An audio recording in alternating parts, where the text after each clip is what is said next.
A'udzu billahi minasyaitonir rajim. Bismillahirrahmanirrahim. Alam tara kaifa fa'ala rabbuka bi ashabil fil. Alam yaj'al kaidahum fi tadlil. Wa arsala 'alaihim tayran ababil tarmihim bihijaratin min sijil faj'alahum ka'asfin ma'kul. Shadaqallahul azim. Aku berlindung kepada Allah dari godaan setan yang terkutuk dengan menyebut nama Allah yang Maha Pengasih lagi Maha Penyayang. Tidakkah engkau Muhammad perhatikan bagaimana Tuhanmu telah bertindak terhadap pasukan bergajah? Bukankah Dia telah menjadikan tipu daya mereka itu sia-sia? Dan Dia mengirimkan kepada mereka burung yang berbondong-bondong yang melempari mereka dengan batu dari tanah liat yang dibakar, sehingga menjadikannya seperti daun-daun yang dimakan ulat. Maha benar Allah dengan segala firman-Nya. Kisah Nabi Muhammad SAW, lahirnya Nabi terakhir. Ribuan tahun lalu, Mekah hanyalah sebuah lembah di tengah padang pasir, tempat persinggahan para kafilah dagang yang kemudian diubah menjadi sebuah kota di masa kekuasaan Nabi Ismail alaihissalam. Kota Mekah juga menjadi saksi atas lahirnya Khatamul Anbiya, penutup para nabi. Beliau adalah Muhammad bin Abdullah, nenek moyang Nabi Muhammad bernama Hashim bin Abdul Manaf. Ketika Hashim berkuasa, kota Mekah terkenal dengan pusat perdagangannya yang makmur. Tidak ada yang dapat menyaingi kemampuan berdagang masyarakat dalam pada saat itu. Namun sayangnya, kehebatan masyarakat dalam berdagang tidak sebanding jahiliyah yang sering mereka lakukan. Hei, lihatlah burung itu. Sedari tadi ia terbang di atas kepalaku, lalu berbelok ke arah kiri. Nenekku pernah berkata, jika burung itu berbelok ke arah kiri, maka kau akan tertimpa sial. Benarkah ucapanmu? Ya, tentu saja. Menurut kepercayaan masyarakat jahiliyah, jika burung itu berbelok ke arah kanan, maka nasib baik akan datang. Begitupun sebaliknya. Orang-orang Arab pada masa jahiliyah sangat percaya pada tahayul. Kebiasaan jahil lainnya adalah tentang penyembahan berhala. Awal mula penyembahan berhala di kota Mekah ketika seseorang bernama Amr bin Luhai membawa sebuah berhala besar bernama Hubal dari Syam. Lalu diletakkan berhala Hubal itu di sekitar Ka'bah dan dia menyuruh orang-orang menyembahnya.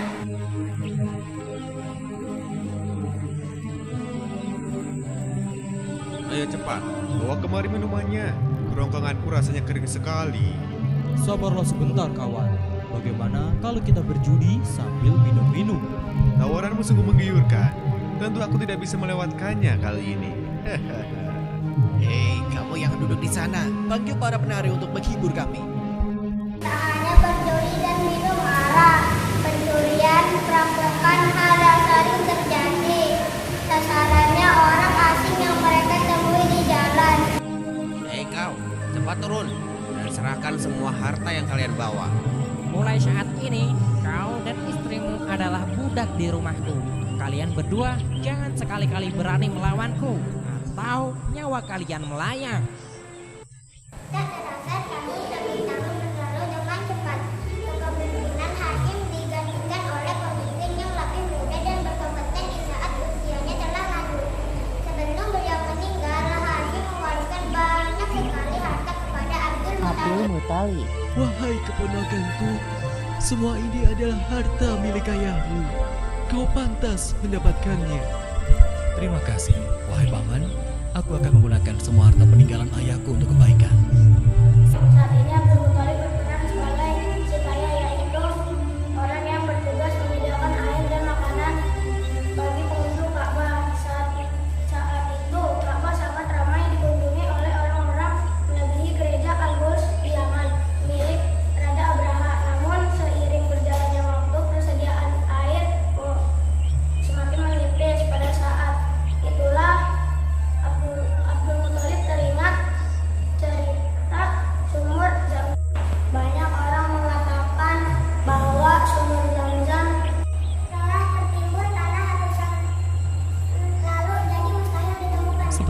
harus menemukan sumur Zam-Zam itu. Apalagi tugasku sekarang sebagai si Hoya. Kemudian beliau memanggil salah satu putranya yang bernama Haris. Wahai Harits, anakku, kemarilah. Dapatkah engkau menemaniku mencari sumur Zam-Zam yang telah tertimbun tanah ratusan tahun lamanya itu?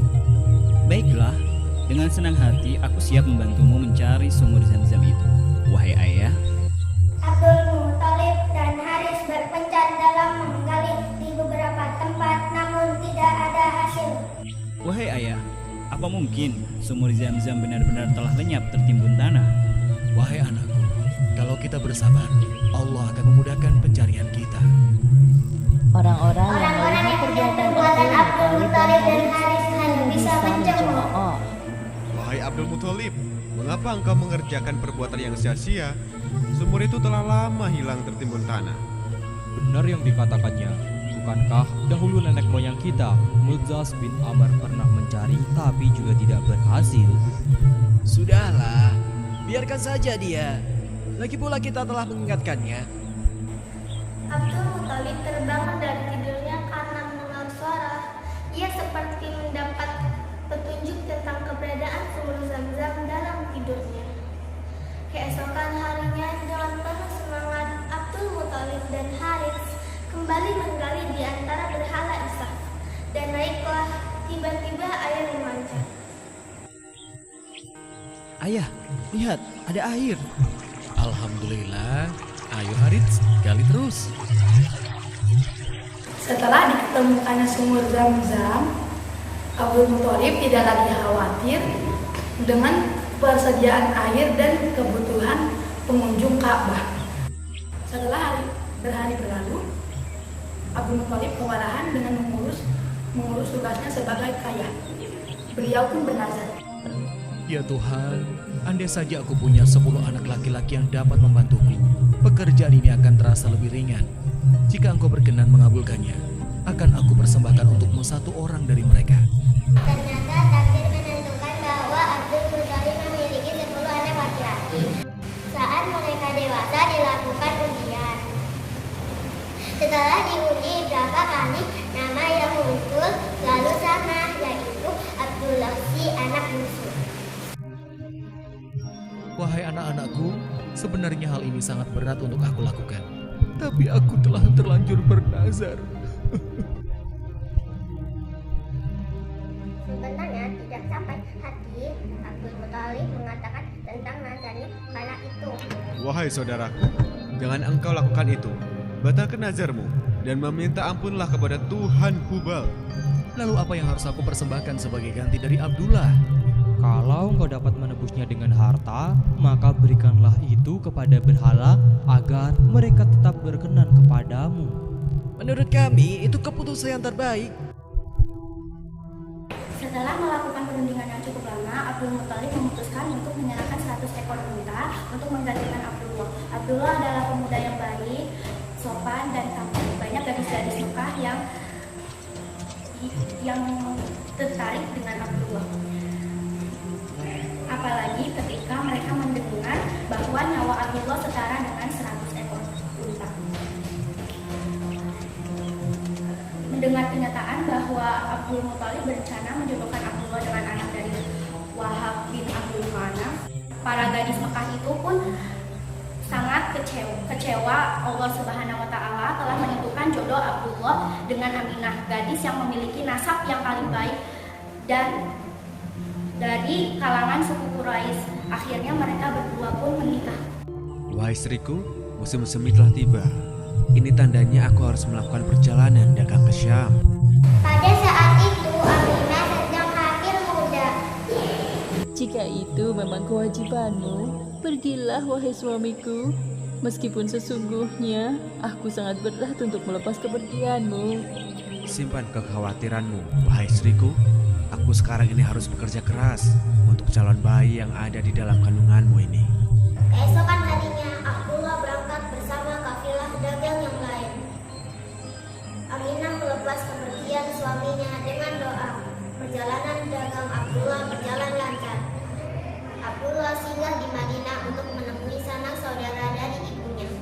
Ketika beristirahat, Abdullah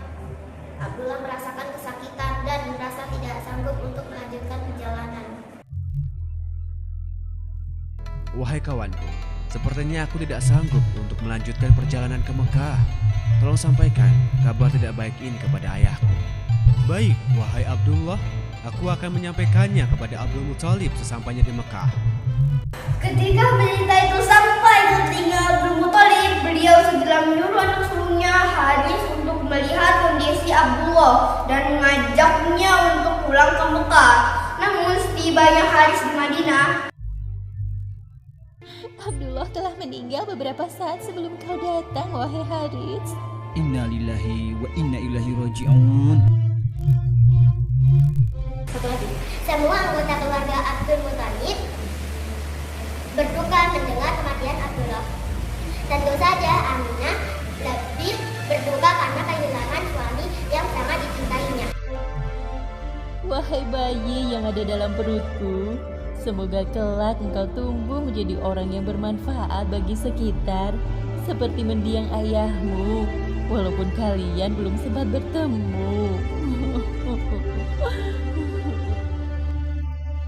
Abdullah meninggalkan warisan berupa beberapa hewan ternak dan seorang budak perempuan bernama Ummu Aiman. Pada tahun kelahiran bayi Muhammad terjadi peristiwa penyerangan yang dahsyat oleh Raja Abraha dari Yaman. Saat itu Mekah dipimpin oleh Abdul Muthalib. Raja Abraha berniat untuk menghancurkan Ka'bah. Namun Allah Subhanahu wa Ta'ala menggagalkan penyerangan Abraha beserta pasukan gajah. Tepatnya pada hari Senin tanggal 12 Rabiul Awal tahun 571 Masehi, Aminah melahirkan bayinya, seorang laki-laki tampan dan bersinar terang. Muhammad seolah-olah Abdullah hadir kembali di tengah-tengah mereka. Kehadiranmu mengingatkanku pada ayahmu. Sungguh, memandang wajahmu mengingatkanku akan ayahmu, wahai cucuku. dengan penuh sukacita Abdul Muthalib menggendong cucunya untuk bertawaf di Ka'bah. Ya Allah, terima kasih atas hadiah terindah ini. Aku sangat bersyukur atas kelahiran bayi ini. Akan kuberi nama dia Muhammad.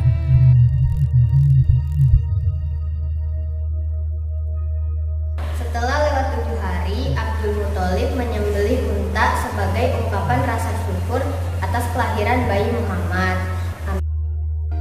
Wahai Abdul Muthalib, siapakah nama bayi ini? Aku memberinya nama Muhammad. Semoga kelak bayi ini menjadi orang yang terpuji dimanapun ia berada.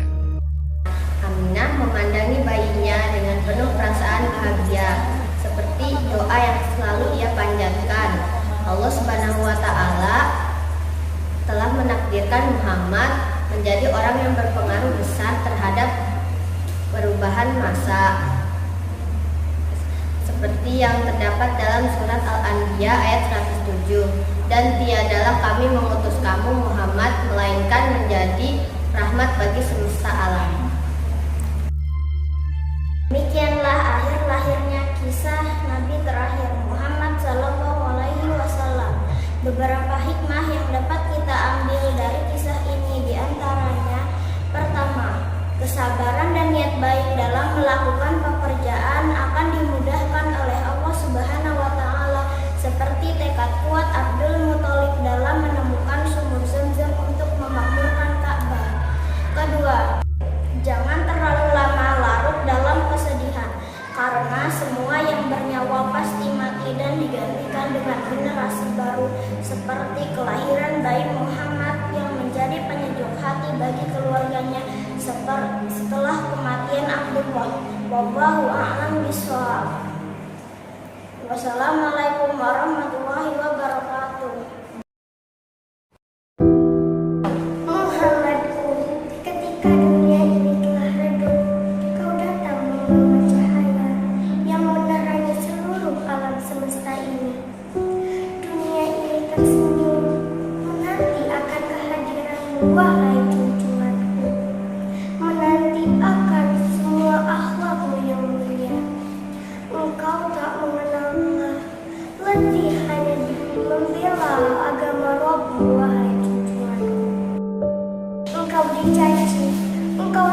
dimaki oleh orang-orang, orang-orang yang tidak bertanggung jawab, orang-orang yang tak mengerti akan keesaan Tuhan Ilahi Rabbi. Tapi apa balasanmu wahai junjunganku kepada orang-orang yang telah menzalimimu? Tidakkah engkau menaruh setitik amarah terhadapnya? Sallallahu ala Muhammad, sallallahu alaihi wasallam, sallallahu ala Muhammad, sallallahu alaihi wasallam. Ya Nabi salam alaika, ya Rasul salam alaika, ya Habib salam alaika, salawatullah alaika, ya Nabi salam alaika, ya Rasul salam alaika, ya Habib salam alaika, salawatullah alaika. Asyraqal badru alaika, fatafat minhul buduru, mithla husnik ma ra'ayna, khatu ya wajhas sururi, ya Nabi salam alaika, ya Rasul salam alaika, ya Habib salam alaika.